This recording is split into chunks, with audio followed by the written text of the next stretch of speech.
आज या ठिकाणी आपण हिरव्या कैरीची कढी पाहणार आहोत। ही कढी टेस्टला खूप छान असते।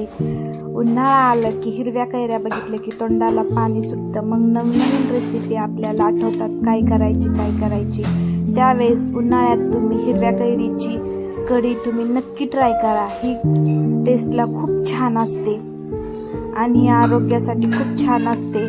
लहान मुलांना पण ही खूप आवडते। लहान मुलांना देणार असेल तर त्यामध्ये मिरची कमी टाकायची। चला तर आपण रेसिपीला सुरुवात करूया। सर्वप्रथम एक स्वच्छ कैरी अशी धुवून घेतलेली आहे आणि ह्या कैरीचे आपल्याला बारीक असे चॉप करून घ्यायचे आहेत। कैरी खाल्ल्यामुळे डोळ्याचे आरोग्यही चांगले सुधारते। डॉक्टर ही आपल्याला हिरव्या कैऱ्या खायची सल्ला देत असतात। उन्हाळ्यामध्ये प्रत्येकाने हिरव्या कैऱ्याचे सेवन कोणत्या ना कोणत्या पद्धतीने नक्की करावे। त्यामध्ये तुम्ही मोरांबा, हिरव्या कैऱ्याची चटणी, लोणचं असं वेगवेगळ्या प्रकारच्या कैऱ्यापासून बनवणाऱ्या रेसिपी तुम्ही खाऊ शकता। आता आपण ह्या हिरव्या कैऱ्यांचे बारीक असे चॉप करून घेऊया। चॉप करून झालेले आहेत।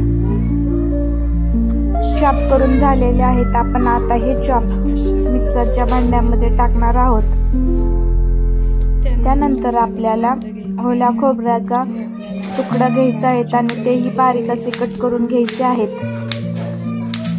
ओल्या खोबऱ्याशिवाय ह्याला टेस्ट येत नाही आणि घट्टपणा हा ओल्या कैरीच्या कढीला घट्टपणा या ओल्या नारळामुळे येतो आणि ओला नारळ हा अत्यंत महत्त्वाचा असतो। त्याशिवाय कढीतला घट्टपणा येणार नाही।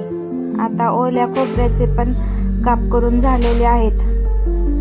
आता हिरव्या कैऱ्यांचे काप आणि ओल्या नारळाचे काप आपल्याला मिक्सरच्या भांड्यामध्ये टाकायचे आहेत आणि हे मिक्सरचं भांडं आपल्याला मिक्सरला लावून बारीक करायचं आहे। त्यामध्ये आपल्याला थोडंसं पाणी घालायचं आहे, त्याच्यामुळे जरा हे बारीक होतं। जास्त बारीक होण्यासाठी आपल्याला त्याच्यामध्ये पाणी टाकत राहावं लागतं। आता हे व्यवस्थितरित्या बारीक झालेलं आहे। आता आपण हे एका भांड्यामध्ये काढून घेऊयात आणि त्याच्यामध्ये थोडं जर आबडधोबड कैरीचे काप राहिले असतील तर ते नंतर साईडला काढा। नंतर कढई ठेवलेली आहे, त्याच्यामध्ये जिरी, मोहरी, हळद, लसूण आपल्याला टाकून घ्यायचं आहे।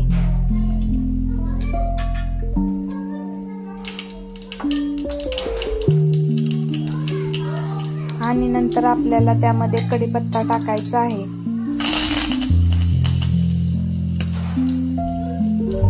नंतर आपण वरून कोथिंबीर टाकूया आणि आपण जे आता ओलं खोबरं आणि हिरव्या कैरीची प्युरी तयार केलेली होती ती आपल्याला आता कढईमध्ये टाकायची आहे आणि नंतर वरून मीठ टाकायचे आहे। मीठ सुरुवातीला नाही टाकले, मीठ हे सर्वात उशिरा टाकलेले आहे।